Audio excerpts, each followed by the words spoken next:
like that. So this end is called the cervix. This end is called the fundus. This whole thing is the uterus. And so we'll put a big U for uterus. Fundus U cervix. So, on this end, you have to attach to the vagina. So there will be a fold here where the vagina folds onto the cervix. So just remember, this is the actual vagina. And this fold right there on both sides has a name to it. You have to be able to remember. Oops. It's called the labia. No. Labia. Let's clear out the other end. Labia from down here. Cervical orifice. Now that's the small hole here at the end of the cervix. That's the orifice. They also call that the Oz. Now on the edge here, this fold, that's called a fornix. Is that on your list? Is that on our list, y'all?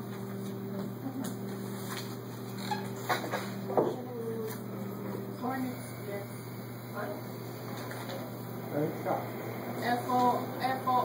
Fornices. Yeah. Fornix is one, or they call these the fornices. That's Yeah, that's on there. It's fornices.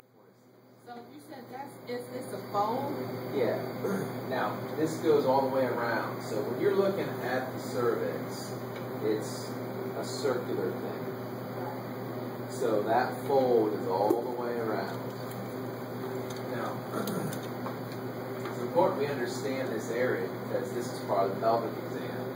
If we're going to do a pelvic exam correctly, we got to look at that fold.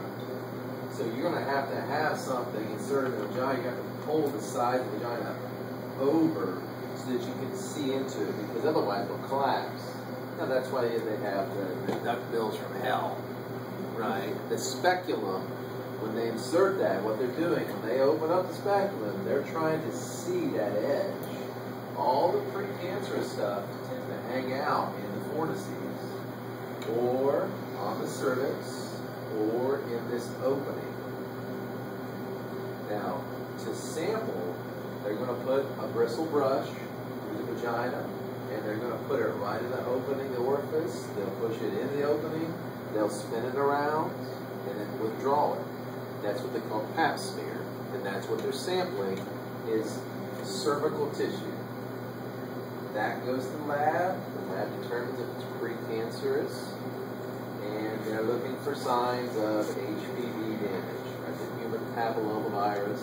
We've all heard so much about in the news, HPV. Right? So if that virus is in the reproductive tract, it tends to attack the cervix or these fornices, make them become cancerous. And cervical cancer becomes very, very aggressive. After you go to the opening, you will lead into the actual uterus.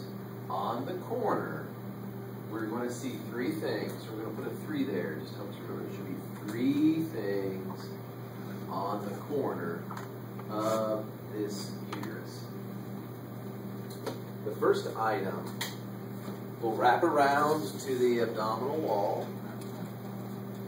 So we're going to have it go this direction.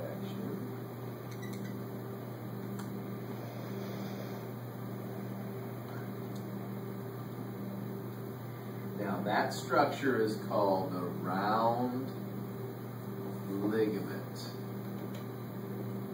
Its purpose is to tether the uterus and keep it in the middle. So if it goes to the left or to the right, the round ligament is going to hold it, catch it. So that's a positional ligament, holds it in place. The next item off the corner will be going kind of the opposite direction.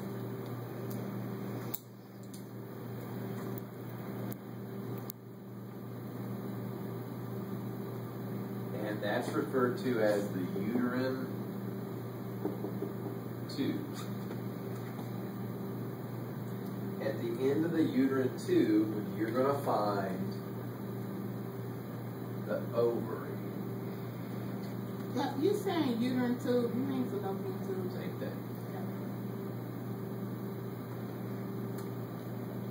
Now, to keep the ovary attached to the uterus and in the correct location, we're going to need a third structure. So here's your third structure. Right off the corner, we'll attach the ovary to the uterus, and that will be done with the ovarian ligament. Now, would you say that was again? The Ovarian ligament. The ovary here. The round ligament goes to the abdominal wall. So we've got to write that in. So remember, this should be the abdominal wall.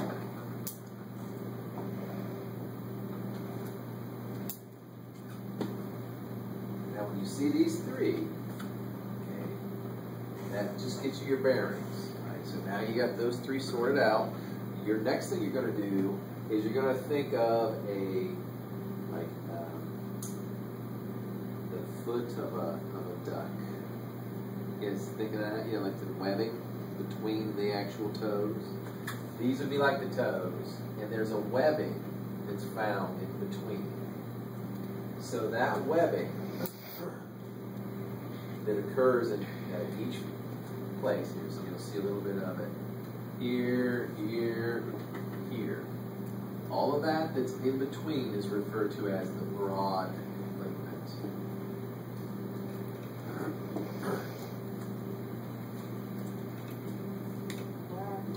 Broad ligament. That's the flat sheet of material that's wrapped around these three structures. We will also have blood vessels that are coming from above. Draw it from the side.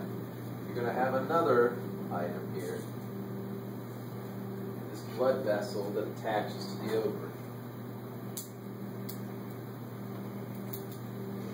This will be our last structure we'll try to find.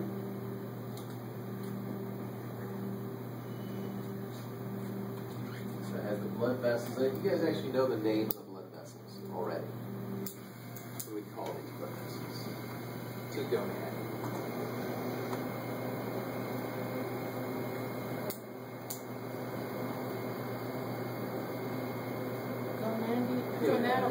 Gonadal artery and the gonadal vein. Okay, now they will be wrapped in a little fold of membrane, and they will call this the suspensory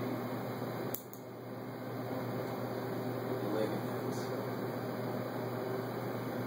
Now the reason I wrote that over here is it seems kind of odd, and it will look odd when you see it on the mummy. So just find the little blood vessels going to the ovary, and that will lead you in the right direction. That's the suspensory. The suspensory ligament is not what is holding the artery in the vein. Enclosure. It's wrapped around it, so it encloses it. Now actually it comes from above, so it's holding the ovary from above, like a pair of suspenders. What else is it called? Oh, okay.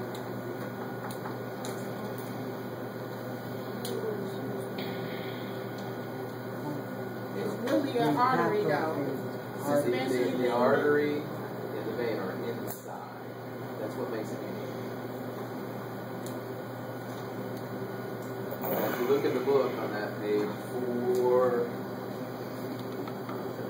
853, you can see the blood vessels. You see them get wrapped together? Yeah. That's the suspensory ligament. Will there be 3 layers to the uterus? Yep. Will there be 3 layers to the vagina? No. Yeah, just like everything else we do, 3 layers. You said 3 layers to the 3 what? layers to this, 3 layers to this. Okay. To the uterus. One area. So I'm just